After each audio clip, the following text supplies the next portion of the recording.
Headaches అని నార్మల్గా 2 types ఉంటుంది. ఒకటి primary headache and secondary headache. Secondary headache అంటే నార్మల్గా ఏదో కారణం వల్ల, అంటే మెనింజైటిస్, వేరే కారణాల వల్ల హెడ్ఏక్ రావడం, అంటే పంటి నొప్పి, చెవు నొప్పి, ఈ మెడల నొప్పి వల్ల హెడ్ఏక్ రావడం. ఇంకొకటి మన దృష్టి మందగించి కూడా హెడ్ఏక్ అనేది రావచ్చు. ఇంకా మెదడులో బ్రెయిన్ ట్యూమర్, దానివల్ల కూడా హెడ్ఏక్ అనేది వచ్చే అవకాశం ఉంటుంది.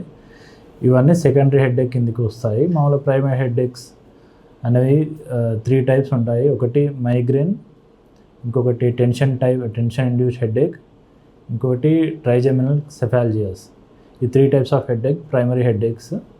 ముఖ్యంగా మైగ్రేన్ అనేది సాధారణంగా చాలా సివియర్గా ఉంటుంది. మనం అందరూ చూస్తూ ఉంటాం నార్మల్గా. ఇది ఒక second most common type of headache. నార్మల్గా ఎక్కువ ఆడవాళ్ళు ఎక్కువ చూస్తూ ఉంటాము. మైగ్రేన్ ఎక్కువగా ఒక 3 ఫేజెస్లో వస్తుంది.